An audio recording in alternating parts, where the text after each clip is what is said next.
छत्तीसगढ़ में होने वाले विधानसभा चुनाव के चलते राजनीतिक सरगर्मियां काफी तेज हैं। लगातार कांग्रेस और भाजपा एक दूसरे पर छींटाकशी करते हुए नजर आ रही है।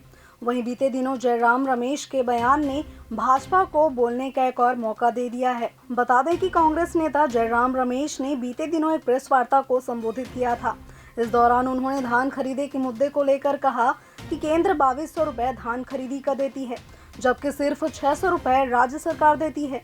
उनके इस बयान को लेकर भाजपा नेत्री सरोज पांडे ने उनका साधुवाद किया था और उनके अन्य बयानों पर भी जमकर निशाना साधा था। वहीं एक बार फिर से भाजपा नेता संजय श्रीवास्तव ने भी जयराम रमेश को आड़े हाथ लिया है। साथ ही संजय श्रीवास्तव ने कहा कि कांग्रेस के वरिष्ठ नेता मानते हैं कि मोदी सरकार की सभी योजनाएं जनहितकारी हैं। कल यह सत्यता आखिर सामने आ ही गई कि झूठ के जो कहते हैं कि पांव लंबे समय तक नहीं चलते हैं, और हमारा ये मानना है कि कांग्रेस में भी कुछ नेता ठीक ठाक नेता हैं जो सत्यता की ओर जाते हैं, जो सही चीज़ों को मानते हैं। वैसे तो पर्दे के पीछे कांग्रेस के अधिकांश नेता 80% से ज़्यादा नेता इस बात को स्वीकार करते हैं कि माननीय मोदी जी की जो योजनाएं हैं, माननीय मोदी जी के जो कथन हैं, माननीय मोदी जी की जो कार्य योजनाएं हैं, वो सब बेहतर है। उनकी राजनीतिक मजबूरी है कि वो आम जनता के बीच में और पब्लिक के बीच में उनको मोदी सरकार या भारतीय जनता पार्टी की खिलाफत करना पड़ता है, ये उनकी मजबूरी है। और कल एक विषय जो मैंने कहा कि झूठ के पैर नहीं होते, सब चीज़ें सामने आ जाती हैं।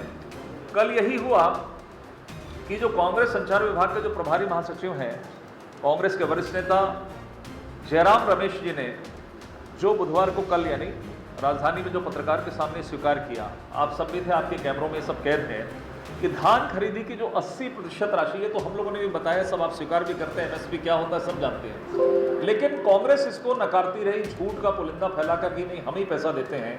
लेकिन कल सत्यता सामने आई और जयराम जी ने कहा कि 80% राशि जो है वो केंद्र सरकार देती है, और बड़े विस्तार से पत्रकारों से उन्होंने बातचीत किया। अगर केंद्र सरकार उन्होंने कहा था, कल कहा कि 2200 रुपये न्यूनतम समर्थन मूल्य जो है, आज की स्थिति में यदि हम बात करें लगभग एमएसपी 2200 रुपये है, तो प्रदेश की कांग्रेस सरकार शेष राशि जो भी है 2700 देते हैं, 2800 देते होंगे जो भी, तो शेष राशि जो है वो केंद्र की सरकार देती है। बहुत सिंपल सी चीज़ है कि, लेकिन इसको भ्रमित करने का काम, क्योंकि कांग्रेस का मत यह है कि कांग्रेस का जो किसान है पढ़ा लिखा नहीं, समझदार नहीं, इसलिए हम जो बोलेंगे वो मान लेंगे। कभी कभी ऐसा हो भी जाता है, उसका फायदा मिल जाता है, लेकिन लॉन्ग टर्म में ये सब चीज़ें नहीं आती है। और अंततः जयराम रमेश एक वरिष्ठ नेता बहुत लंबे समय से, उन्होंने भी इस बात को स्वीकार किया कि हाँ, जो एमएसपी है वो केंद्र की सरकार देती है और शेष राशि जो है वो राज्य सरकार देती है। ये कथन भी इनको आईने की तरफ साफ है कि केंद्र सरकार जो 2200 रुपये दे रही है और 600 रुपये इनका विषय जो है कि भूपेश बघेल की जो सरकार है अपने दम पर पूरा धान खरीदने की जो बात कर रही है वो गलत बात है, और तथ्यों को तोड़ मरोड़कर प्रदेश के किसानों को बरगलाने का काम जो मैंने कहा। आश्चर्य की बात यह है, अब चलिए हो गया जो सत्यता इस सामने, मैंने जो कहा ऑन रिकॉर्ड यदि मैं कह रहा हूं, या तो गलती को स्वीकार करूं, ये करूं, लेकिन जिस तरीके से मीडिया जगत के कैमरे में, आप लोग भी प्रेस में थे, आपके कैमरों में होगा, आप उसको चलाकर देख सकते हैं, जयराम रमेश जी अब उनके कथन को ये कहते हैं, जब उनको ये बताएगा कि हम तो झूठ की रास्ते पर चल रहे हैं और आपने ये क्या कर दिया, तो शाम तक ये बात आता है कि उनके कथन को टेम्परिंग करके प्रस्तुत किया जा रहा है। जबकि इस पत्रकार वार्ता में जयराम रमेश के उस लाइव वीडियो को प्रदर्शन करके आपको बता रहे हैं, ये भी हम बताएंगे आपको फिर से एक बार, होता है कई बार इस तरह की चीज़ें होती हैं। तो जो कल पत्रकार वार्ता हुई है उसमें उनके लाइव वीडियो का प्रदर्शन अभी हम आपको बता रहे हैं कि जयराम रमेश कैसे झूठ बोलकर सेल्फ गोल या डैमेज कंट्रोल करने की हास्यास्पद कोशिश कर रहे हैं। बता दें कि छत्तीसगढ़ में जल्द ही विधानसभा चुनाव होने वाले हैं।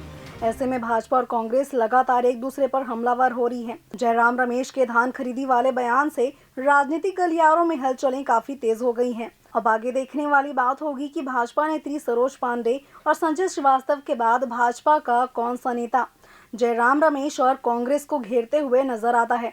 ऐसी तमाम जानकारियां आपके लिए लाते रहेंगे। तब तक के लिए बने रहिए लाइव खबर 24/7 के साथ।